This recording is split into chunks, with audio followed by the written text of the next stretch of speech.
In today's episode, I talk all about how I injured my leg at my sister's wedding, the race riots currently happening in the UK, not so nice, and end with some motivation for all of you. Very nice. Keep listening to learn English.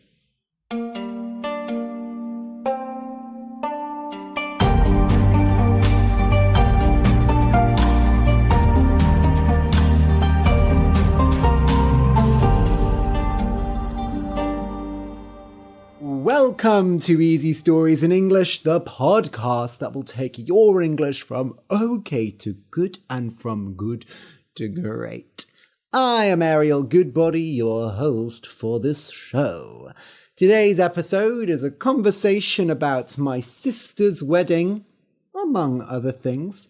As always, you can find the transcript at easystoriesinenglish.com and you can find the link to that in the description. Hello, my good body buddies, my fictional friends, and my lovely learners. I know what you're thinking, Ariel. What is a good body buddy? What is a fictional friend? Why are you calling me a lovely learner all of a sudden? Well, it's considered good practice for podcasters and YouTubers and anyone with an online audience to have a little name for their fans. And I realized recently that this is something that I've never really done. So I decided to experiment. Now, a buddy is a friend, so maybe you're my good body buddies. But of course, on this podcast, we also love fiction, stories. So you could be my fictional friends if you prefer. And then, of course, you're all such lovely people, so you could also be my lovely learners. What do you think? Which name do you prefer? I would love to hear your thoughts. Do you want to be a good body buddy, a fictional friend, or a lovely learner? Or perhaps you have an even better suggestion for the nomenclature of this podcast. Nomenclature is a very fancy and difficult word that basically just means naming. It means to do with names. So please help me out with the nomenclature of all of you. A reminder that you can leave a comment about the nomenclature and other such things on Spotify, on easystoriesinenglish.com, or on YouTube. There are so many ways of getting in touch with me. You can even send me an email at ariel@easystoriesinenglish.com. Now, in today's episode, I'm trying something a bit new. I've decided that I really need to yap. Now, before you all run to your dictionaries, let me explain what yapping is, because it's a very modern, current slang term, and you may not find the answer you're looking for if you look online. So yap, Y-A-P, traditionally refers to the sound that a small dog makes, such as a chihuahua. You know, these little dogs, sometimes they're carried around in handbags by celebrities such as Paris Hilton, and these dogs love to yap. That's yapping. And then more broadly, we can use yap to refer to that kind of annoying complaining and whining. However, recently this word has acquired a new meaning, mainly on TikTok. That's right, this is Gen Z slang. Gen Z, or Generation Z, is one of the younger generations. So I'm a millennial, a very young millennial, and the generation below the millennials is Gen Z. And Gen Zers, people from Gen Z, love to use TikTok and come up with all kinds of new slang on there. Yap is one of those terms. So on TikTok, and now more generally, yap is used to mean to talk a lot, and often without much meaning. This actually came up a lot originally in the form of a joke. There are some people on TikTok and Instagram who talk so much that people started asking in the comments, who ordered a yappucino? Well, that refers to a cappuccino, the drink, but of course replacing the beginning with the word yap, basically implying that this person is yapping away and nobody wants to hear them. So a bit mean, in fact, definitely very mean, but I have to say, who ordered a yappucino, I actually find quite funny. Hopefully, in this episode, you will not be asking, did somebody order a yappuccino? However, I do intend to yap in a positive way, by which I mean this episode is going to be longer than normal, because normally when I do the conversation episodes, I just do one topic in particular, but in this episode, I'm going to talk about lots of different things. That's right, today's episode is split up into segments. Now, segments are just like the pieces of an orange, delicious little sections.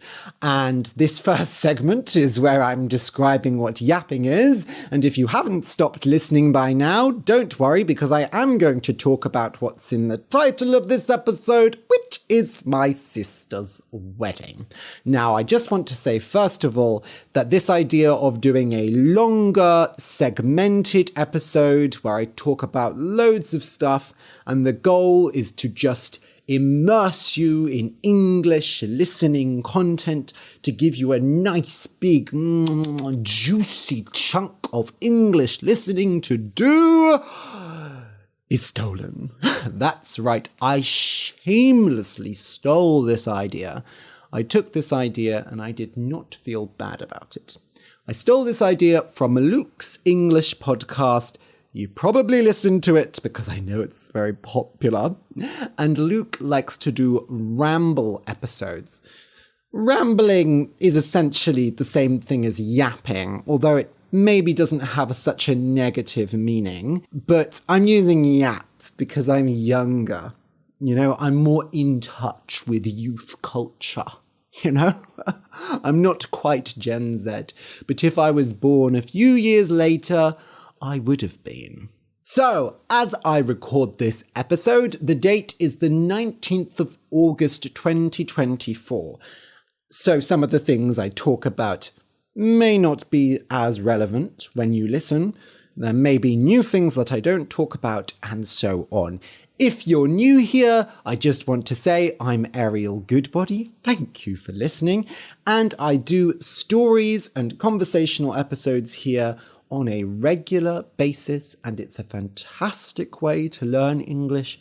If you're finding this episode a bit too difficult for you, go and listen to some beginner-level stories, which are a much easier way to start on your easy stories in English journey. Soon you too could be a good body buddy, a fictional friend, or a lovely learner. We haven't decided yet which, but I'm sure it will happen. So, as I alluded to earlier, as I mentioned and suggested earlier, I just got back from my sister's wedding, and what a wedding it was. Now, my sister, she's never one to do things the traditional way, because traditional weddings are very expensive, and I guess there's this whole religious overtone to them. You know, the traditional wedding ceremony happens in a church, and my sister wasn't really a fan of that. So she and her now husband decided instead to get a civil partnership. Now, the difference between a marriage and a civil partnership is pretty complicated, but essentially, for a long time, before gay people could get married in the UK, before you could have a same-sex marriage, there was civil partnership, and many gay couples got civil partnerships. I also believe that friends can get civil partnerships, whereas marriage is defined more as something romantic. So the actual civil partnership ceremony itself was a very small and not particularly interesting affair in the Registrar's office in Bristol. So a registrar is someone who deals with government things. And in this case, a registrar is someone who helps do the formalities of a civil partnership. And very few people came to that part. But after the civil partnership, we had a lovely meal. And then we took a boat ride along the River Avon in Bristol. So the idea was that was on Tuesday, and that was a gathering for close friends and family. Because both my sister and her husband have big families. My mum is one of 8, which means she has 7 siblings. And my sister's husband's mum is one of 11. So as you can imagine, there are lots of aunts and uncles and cousins to invite. After Tuesday, over the weekend, from Friday to Sunday, was the big party. And, it was big. We all went to a lovely farmhouse in the countryside in Somerset, which is the area of the UK we grew up. And it was a wonderful party with, I think, about 110 guests in the end. So I think the idea of having both days separate was that if some people could only come to one and not the other, that was perfectly okay. And then also to have some variety. I have to say, I really liked having the 2 separate ceremonies, the 2 separate celebrations, because normally at a wedding, I want to talk to people I haven't met before, but it's very hard to talk to everyone because I also want to talk to my family a lot. So by going to the thing on Tuesday, I could meet my new brother-in-law's family.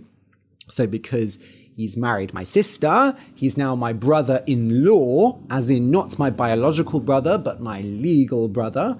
Although if it's a civil partnership, that might not be the case. I'm not actually sure about the legal situation in that case. But anyway, I'm calling him my brother-in-law. I got to meet all of his family who I hadn't met on Tuesday, which made things much easier on the weekend. And it meant I got to talk to many more people than I would have otherwise been able to. So what actually happened at the wedding? What happened on the weekend? Well, quite a lot, as I'm sure you can imagine. So let me talk you through. On Friday evening, we had a bonfire, which is basically just a big fire that everyone stands around. And I was playing with my niece, my brother's daughter, and we were doing cartwheels. Now, it's very hard to explain what cartwheels are. Almost as difficult as I find doing this podcast while an ambulance is driving outside. But there you go. That just shows how dedicated I am.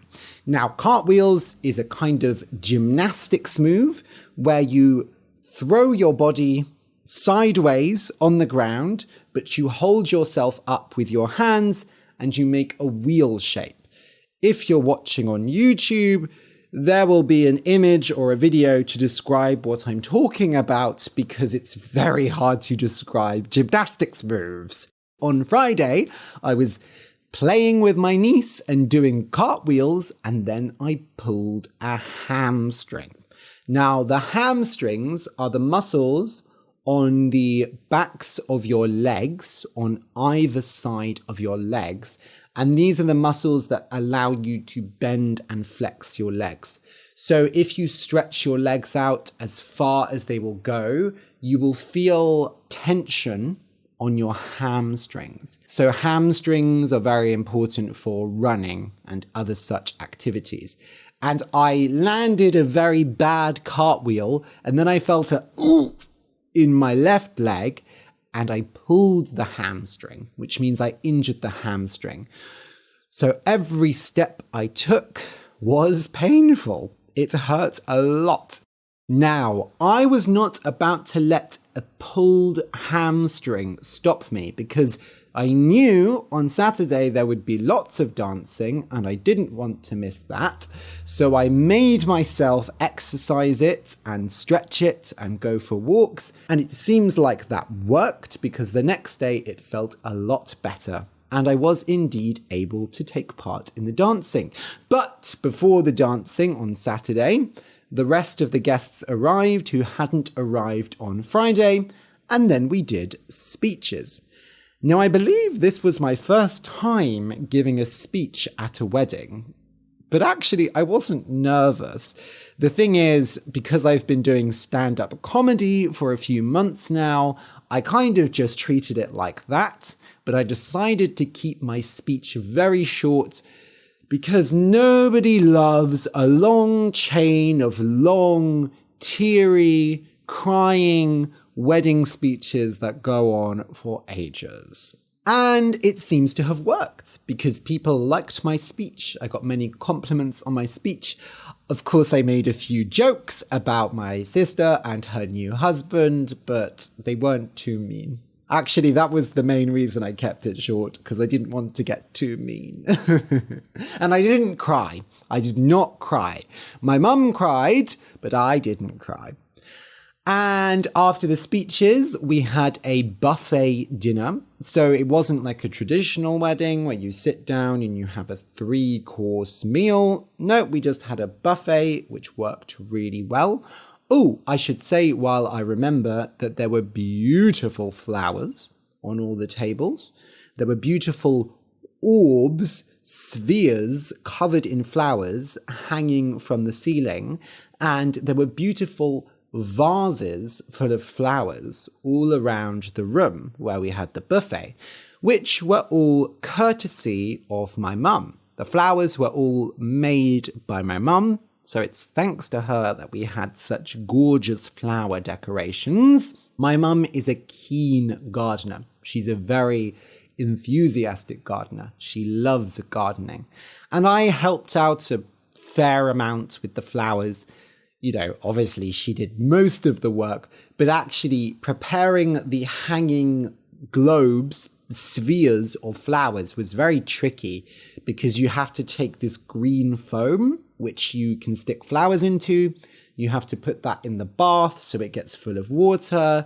And then you wrap chicken wire around it. So chicken wire is this like metal wire that's used to keep chickens in when you have a chicken pen in your garden. She also had to wrap a layer of plastic around it, a layer of cling film to keep the water in, and then you have to stab all the flowers in. So the whole process was very complicated. After the dinner is normally when you would have the cake cutting, but again, my sister decided to be a bit unconventional, and rather than having a massive wedding cake and a long ceremony of cutting it, they cut the cakes while we were all outside enjoying a drink. And that's right, it was cakes plural. There were 4 kinds of cake, and they were a normal size, but still very delicious. Finally, after the cake cutting came the real highlight of the evening, which was the ceilidh. So a ceilidh, Ceilidh, yes, that is how it's spelt, and it's spelt that way because it's a Scottish word. It is a Scots Gaelic word. So Gaelic refers to languages in Ireland and Scotland that are not spoken so much now, but the word ceilidh comes from Scots Gaelic. These are Celtic languages, I should add. And basically, a ceilidh is just Scottish country dancing. It's a kind of dancing that's practiced traditionally in Scotland, but is also fairly popular in the rest of the UK. There's also English country dancing, which is similar to ceilidhs, but the dances are a bit different. But basically, these are big group dances. So even if you're not a confident dancer, they're a really great way to take part because you get instructions before each dance on what you're doing. All of the dance moves are in groups, usually between 2 and 8 people in a group. There are a few dances that involve like everyone. In particular, there's a really fun dance called Stripping the Willow. So strip means to pull things off, and a willow is a type of tree. And that dance, basically everyone stands in 2 lines facing each other, and then you're kind of working your way up and down the lines, linking arms with people and spinning around kind of up and down the line. Again, it's very hard to explain ceilidhs without showing them. So if you watch on YouTube, I'll put a clip of a ceilidh in here. Now, my family is a big fan of ceilidhs. Pretty much any time any one of us gets married, there's a ceilidh. So we are very used to these dances, and they're really good fun. And a great way to work off all of that food that you have inevitably eaten before the ceilidh. Now, I had a great time. My hamstring injury did not stop me from enjoying the ceilidh, but even now, 2 days later, my calves are killing me. So your calves, C-A-L-V-E-S, are the bottom half of your legs. That bit. If you're on the video, and if you're not on the video, I just slapped my calves. So if you do a lot of running or dancing, you might hurt your calves. And my calves are killing me, which means my calves are in a lot of pain. But at the time, I was having too much fun to care. After the ceilidh, there was more food. There was like burgers and hot dogs, and then a disco to close the night. And then on Sunday morning, those of us who were still there all went for a walk along a river, and we had lunch together. And then unfortunately, it was time to say goodbye. And it always feels sad coming home from a holiday or a wedding, doesn't it? Because we have to return to everyday life. But I have all of you. And that makes it a bit nicer. It's kind of funny. I'm at an age, I'm 31 now, where most people are going to weddings a lot because all of their friends are getting married. That's not really the case with me though, because I have friends of all different ages. And I also have a lot of friends who are polyamorous. So polyamory is when you have multiple relationships at once, but in an ethical way. So it's open and discussed and negotiated between all the different partners.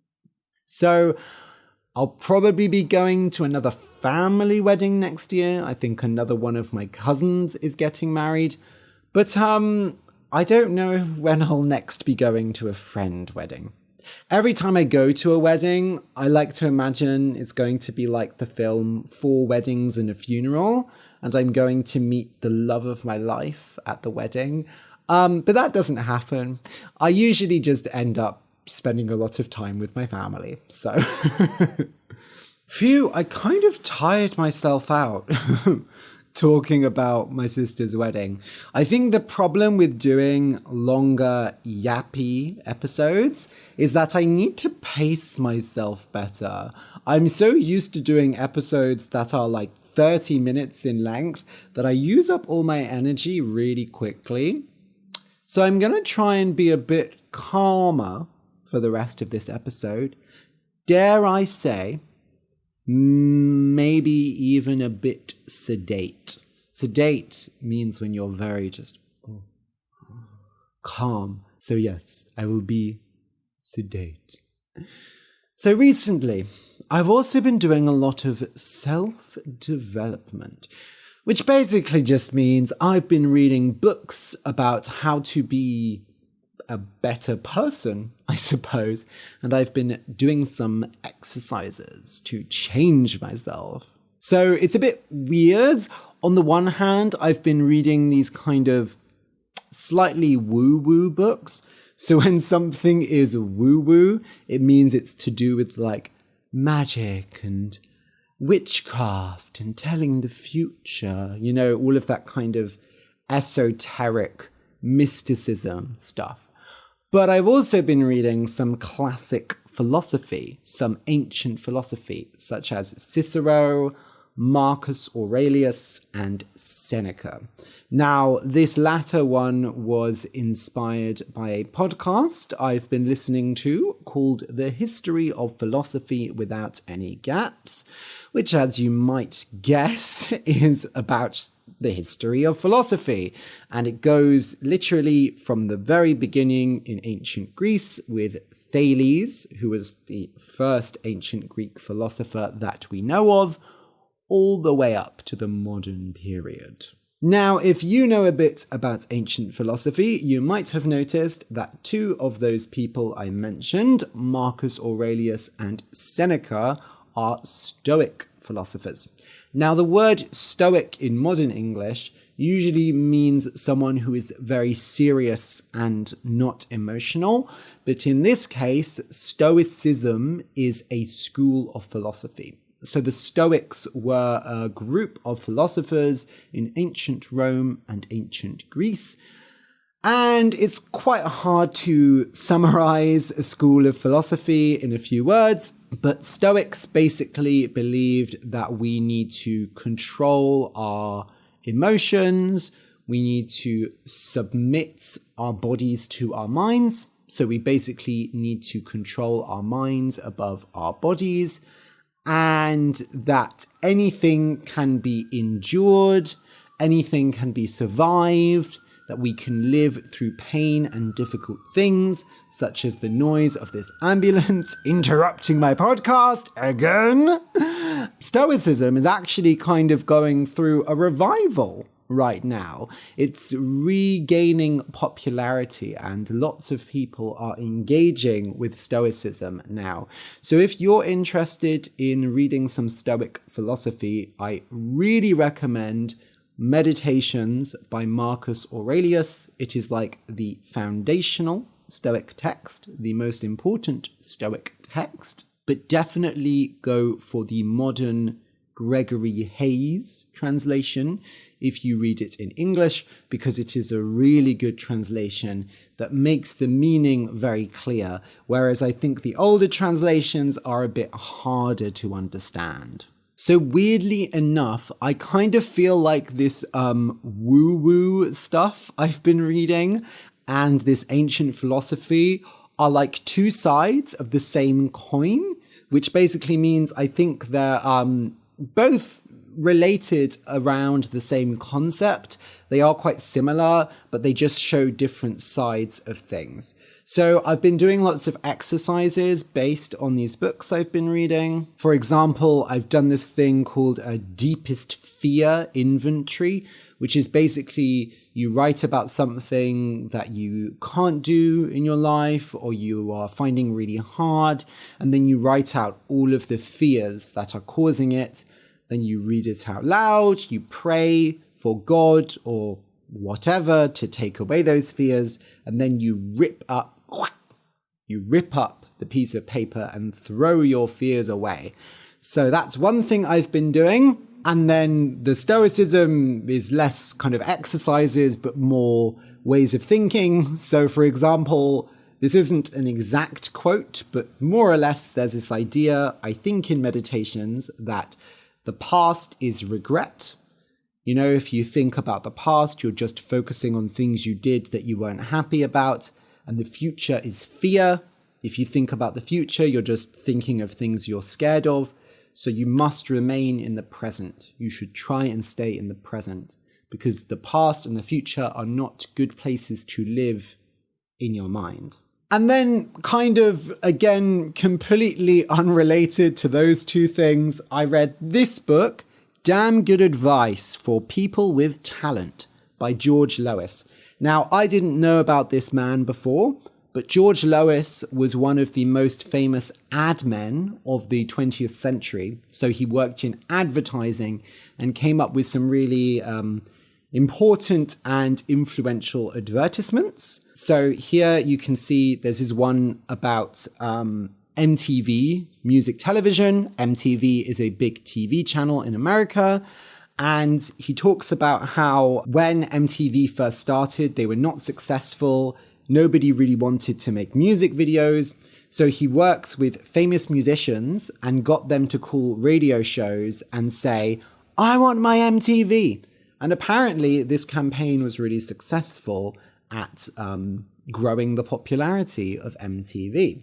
So this is just an example of his approach. He talks a lot about the big idea, right? Rather than the text or the image being the most important thing artistically is always the big idea. Like, what is the idea you're putting across? And actually, there were some really important campaigns, such as this one. Well, this was the cover of Esquire magazine, which is a men's magazine in America. And on the cover, there is the boxer Muhammad Ali being shot with arrows. So there is a famous painting of Saint Sebastian, who is a Christian saint, being shot with arrows and posing. So this cover references it. So there's a lot of context, but basically at the time of this cover, which was in the 1960s, there was the Vietnam War going on, and many people were being conscripted. Many men were being told, you have to go and fight in the war in Vietnam. The boxer Muhammad Ali refused to be conscripted. He refused to go and fight in the war, so he was put in prison. So this image represented a lot about the sacrifice he made by going to prison to fight for his beliefs. It said a lot about the Vietnam War. And yeah, I had no idea how influential the work of this Adman, George Lois, was. It's actually really interesting. I had this idea before that Adman, people who worked in advertising, were really like racist and sexist and just, evil capitalists, essentially. But actually, this book challenged my perception, because there's this section where he talks about how he campaigned to release Rubin Carter from prison. So Rubin Carter was a black man who was wrongly imprisoned for 300 years for supposedly killing 3 white people. And this ad man, George Lois, did all these ad campaigns, which were basically, asking for his freedom. So this campaign says, it's just like a simple block of text with a black background that says, "Counting today, I have sat in prison 3,135 days for a crime I did not commit. If I don't get a retrial, I have 289 years to go. 6 months ago, the eyewitnesses, so eyewitnesses are people who see a crime, who testified. Testify means to say in legal court that something happened. They saw me leaving a bar in which 3 people had been killed, admit they gave false testimony." So basically, 6 months ago, the people who said that they saw him leave this bar admitted that actually they were lying. So that obviously would mean he wasn't the murderer. Despite this, the judge who sentenced me won't give me a retrial. So despite this, the judge who sent him to prison won't give him a retrial. Why? And then it says, Rubin Hurricane Carter, number 45472, Trenton State Prison. So I guess the idea is that this ad looks like a letter from a prison. So I don't know, I read this and I was really surprised like how principled this man was. And happily in the end, after 22 years, Rubin Carter was released from prison. So George Lois's campaigning played a big part in bringing justice to this case. I've been talking for a while, so you know what? I think it's about time we took a break.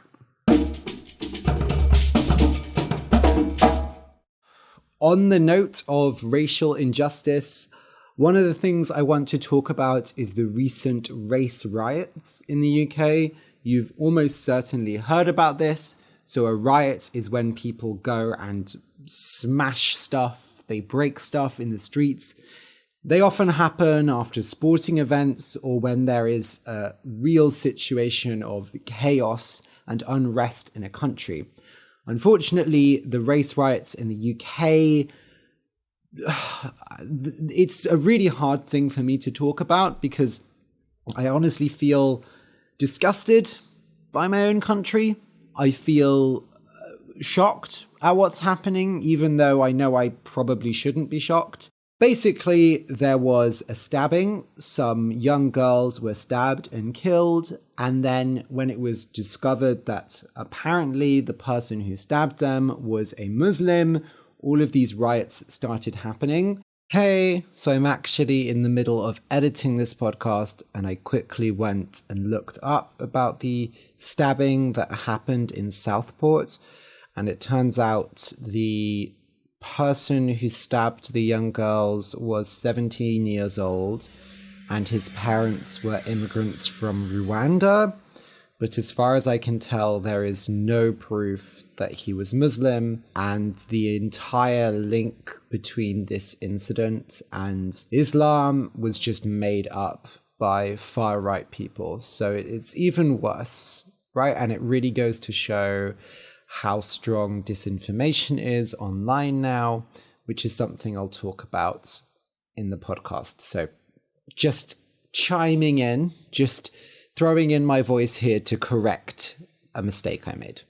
They've mostly happened in small towns around the country, but some of them have happened in big cities like Manchester. Now, the new Labour government, the new government that just came into power in the UK, has been doing a lot. They have arrested a lot of people.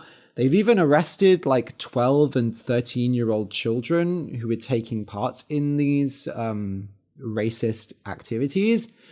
So there is something being done. But as I'm recording this, these riots are still happening. And it's honestly really scary.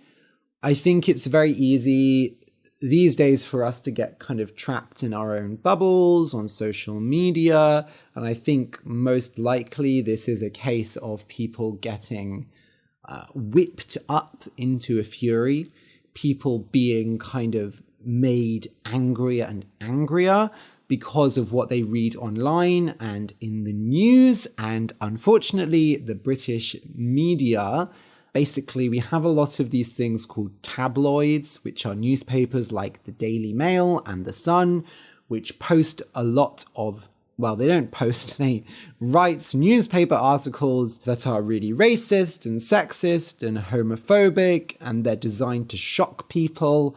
And they also have a lot of awful stuff about celebrities. And they're basically recognized around the world for being really bad. And I do think a lot of the anger that's been caused, a lot of the fury that's been whipped up in these riots can be blamed on these tabloid newspapers, because for years they've been sending out these messages about immigrants coming and ruining the economy and stealing our jobs. But realistically, they are not the problem. They are still very much the minority in most of the UK. And especially in the areas where these riots are happening, they're ironically usually not very diverse areas. I've just seen a lot of stuff online that's really anti-immigrant. I've seen a lot of comments, even on my own videos about it. Like some of my podcast episodes, people will somehow find a way to be like, oh, this is a metaphor about immigrants coming to the UK. And I'm like, what? Like, I'm telling stories for people to learn English. Obviously, I'm okay with immigration. I think it's a good thing. Why are you reading this into my stories, right? So I think it's become a real problem online. An example is I saw a TikTok the other day of a woman having her phone stolen in London. Unfortunately, this is becoming more common in London, where people are using their phones on the streets and someone drives by on a motorbike and grabs the phone and steals it. Now, statistically, it's actually not that likely to happen to me, for example, mainly also because I don't have a new expensive iPhone, thankfully, so they don't want to steal it.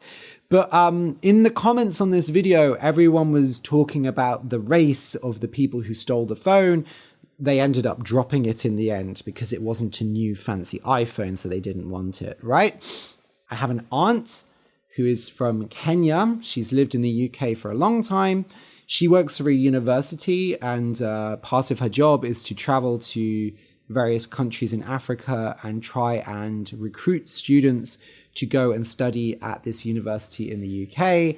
And she was saying at this wedding that right now it's very difficult because a lot of the families are saying, oh, well, is it safe to come and study in the UK as an African, right? As a Black African.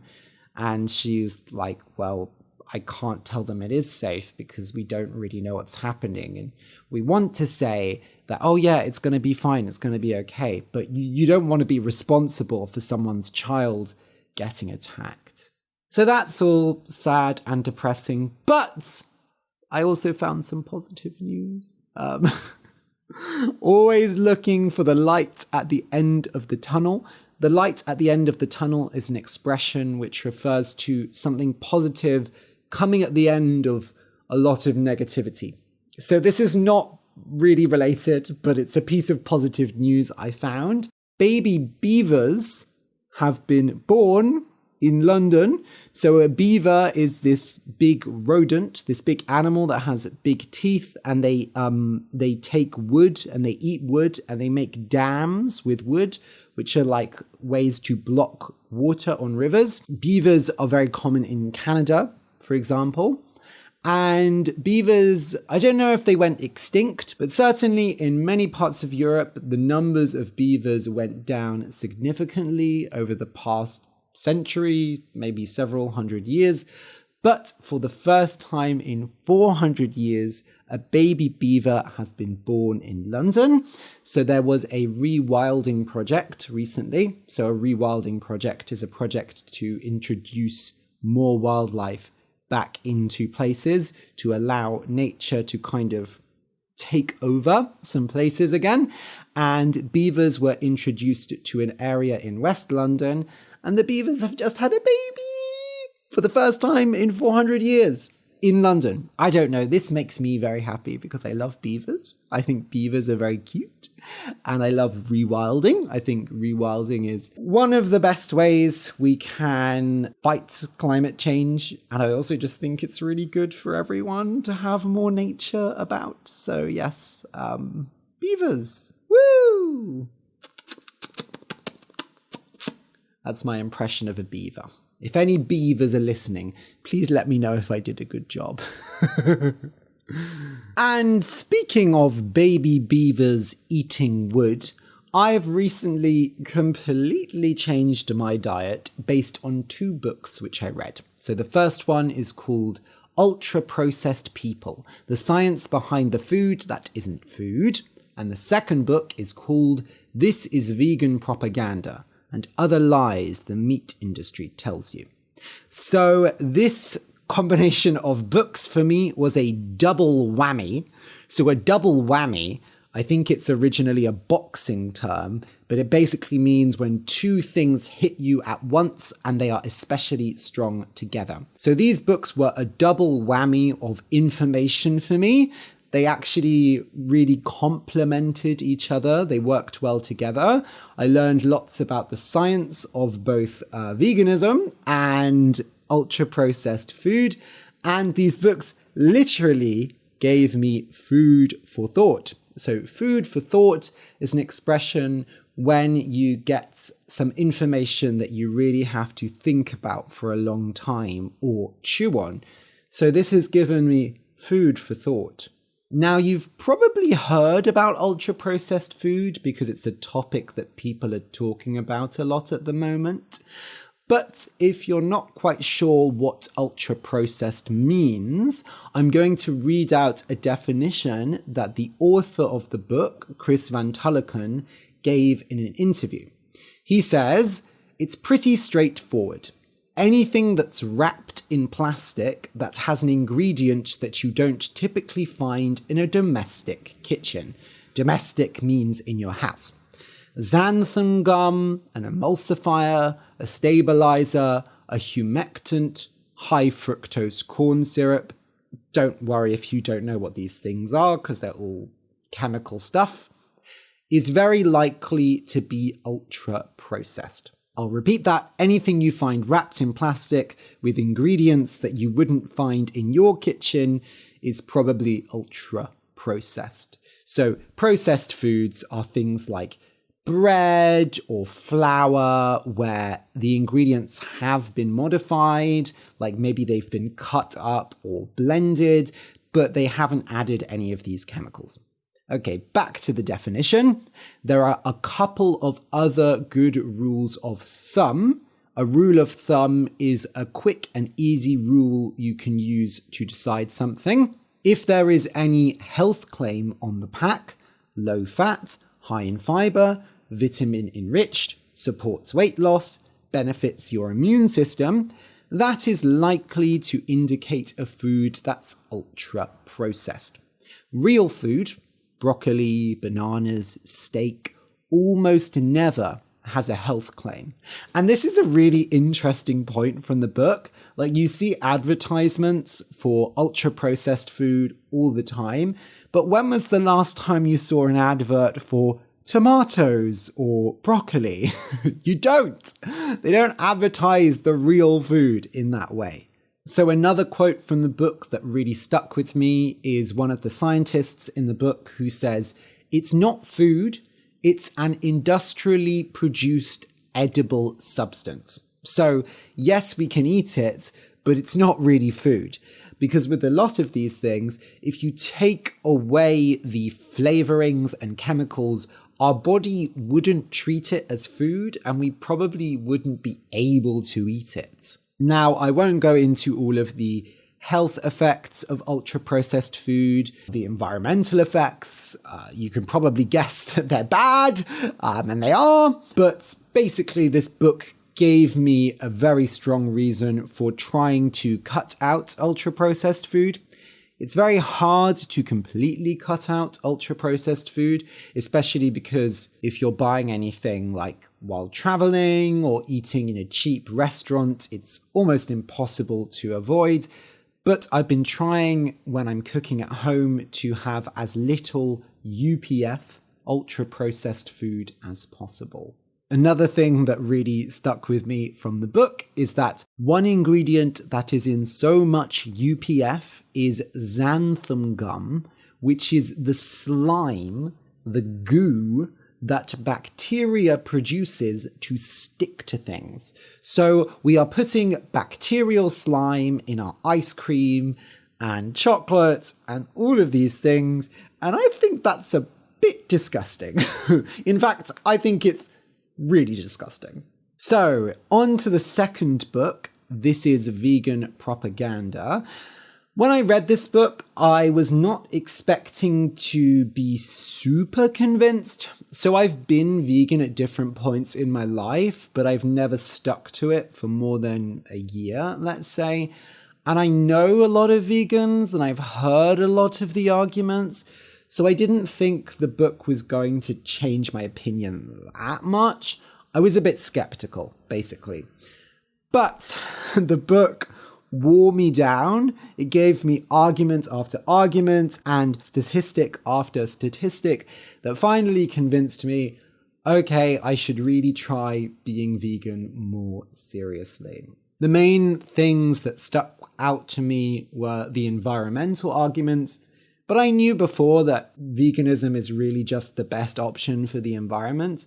But also the practices, the things that are done to animals for meat and dairy really shocked me. And I knew about some of the things, but what really stuck with me was that often we make the argument that, oh, well, there are ethical ways to raise livestock, right? Livestock is like cows and pigs and sheep, animals that you're raising for their meat. There are ethical ways to raise livestock. in the past, before modern farming, it was all happy and we were nice to the animals. But actually, a lot of these really violent practices have been going on pretty much forever.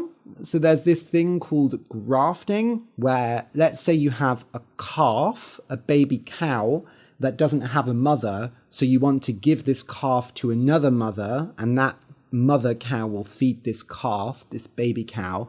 Well, that mother normally would not accept that calf as her own. So what you do is you take the skin from a dead calf, from a dead cow that belonged to that mother, and you put the skin on the other calf so that the mother thinks that cow is her child and will let that calf feed from her, will let that calf drink her milk.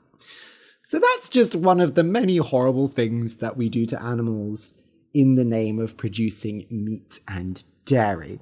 So after reading these two books back to back, after reading these two books one after the other, I have decided, shockingly, to try going on a vegan whole foods diet. So basically to try and go on a diet that is vegan and doesn't have ultra processed food in it. Now, that hasn't always been possible.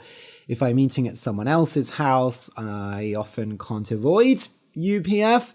And also, while I was at this wedding, it was difficult to completely avoid animal products. But now that I'm home again and can cook for myself, I'm going to do my best. Also, as if that wasn't enough sudden dietary changes, I also started intermittent fasting again. I think I've talked about intermittent fasting before. Basically, fasting is when you deliberately don't eat for a period of time, and intermittent fasting is when you do this regularly. So, for example, maybe you only eat during 4 to 6 hours of a day. At the moment, I'm doing 18-6 fasting, which means I fast for 18 hours and eat for 6 hours. Now, I'm not going to go into all of the reasons and health benefits of this. If you are interested in intermittent fasting, I recommend the book Fast, Feast, Repeat by Gin Stephens. Now, actually, I'm pretty shocked at how well all of these dietary changes have been going. But I think I've realized why they're working, and that's because it's based in knowledge. By reading these books that gave me a really deep understanding of these things, I have a strong internal motivation to change them. And this is kind of like what I recommend to language learners, which is the more you learn about language learning and the processes of it, the better you are going to be able to study. So because I've read these books about diets and, animal products and ultra-processed food, when I am tempted to maybe eat one of those things, like a meat product or some ultra-processed food, I can remind myself of all the reasons why that's bad. So if you want to change your diet, my number one recommendation is to read some books. And I will put the titles of all those books in the description. Now, one segment I am trying out as part of this slightly experimental episode is motivation time, because I've realized for years I've been giving all this advice about how to learn English, but what I've seen from teaching English is that most of the problems come down to motivation and mindset, the way you think. So my drop of motivation for today is laugh more. That's right, I want you to laugh more. Laughter is the best medicine, or so they say. But applying it specifically to your language learning is really going to help. Because when we are speaking a language, it's very easy to get nervous and scared, and then you are a worse communicator. But if you focus on enjoying the language, having fun, laughing at jokes, just basically looking for joy, then you're going to associate happiness with the language you're learning, and then you'll have more motivation to study it and speak it. The kind of common theme of all of these books I've been reading about philosophy and mindset is any negative can be a positive. So yes, you might be in pain, you might be anxious, but you can tell yourself, hey, I can enjoy this feeling. This is an amazing feeling in my body. I'm angry, but I'm excited about being angry. Every negative has a positive. If you think about light, the way that light works in physics. Now, I'm not a physicist, but I'll try and explain this. Light is a bunch of waves, right? You have the waves that go up and down. And all of these waves are kind of like vibrations, but we don't see the waves, we don't see the up and the down, the positive and the negative, we just see the light because it's so close together. And it's the same with music. We don't hear the vibration, we hear the beat of the drum or the brum of the guitar, right? Or the boop of the saxophone. So imagine your emotions are the same. Imagine your emotions are these waves with positives and negatives. Now, if you just focus on the positive or the negative, you're cutting out half of that feeling. But really, if you tell yourself, okay, every positive feeling has a negative side to it, and every negative feeling has a positive side to it. You know, when someone is criticizing me, someone else is praising me. When I feel nervous, I'm also feeling brave in some way. If you tell yourself this, if you allow yourself to experience and explore each side of every feeling, you're going to change as a person. It's going to unlock a whole new part of yourself. So my advice to you is to laugh more, and especially laugh when bad things happen. When something bad happens to me these days, I usually tell myself, well, this is going to make a great story. Even though it's not so good to experience this now, I'm going to be able to tell a funny story about it later on. And if you're thinking, well, okay, Ariel, I would love to laugh and have fun with my English learning, but I just haven't found a teacher who's fun in that way. Hey, I could be your teacher. Because that's right, I'm still offering online classes. And look, I don't want to toot my own horn too much. I don't want to talk about how amazing I am. You all know I'm very modest. But I really think I could be the answer to your problems. Traditional English classes focus on grammar, forcing you to speak, correcting your mistakes, which are not really joyous, happy, laughter-inducing things, right? But in my class, I truly focus on joy. I focus on communication, telling stories, creating stories with you that will not only make you smile and laugh, but will bring out a new level of creativity and language ability. So for example, one of my students I'm working with now, we're writing a story about a poor boy who steals toys from the rubbish bins of a rich boy and then plays with them and makes new inventions. And we're kind of exploring this friendship that slowly grows between these boys as the rich boy observes the poor boy, which, by the way, was entirely my student's idea. I'm just helping him write the story and bring it all together and helping develop his ideas. With another student, we're writing a story about a messenger who is sent from the sun to bring a message to the world, basically to stop having so many wars. With another student, I do conversation classes and we talk about the differences between British and Italian culture. And recently, we've also been talking a lot about all the stupid things the Pope has been saying. So as you can see, it's not just about language learning, right? When we focus so intently on this has to be about grammar and vocabulary and textbook. No. Let's open that box. Let's widen our understanding of what it means to study a language. I really want to bring out the creativity in you, as well as the amazing English speaking ability I know you have. And if you think you'll never be able to speak English like that, you're wrong. And so many students say to me, oh, but I'm not creative. I'm scared to write stories. It's not going to work. And guess what? Every time we do it. Because, hey, I'm here to help you. Inside all of us, there is a beautiful spark, a fire of creativity. And I will not let that fire die. I will light that flame whether you like it or not.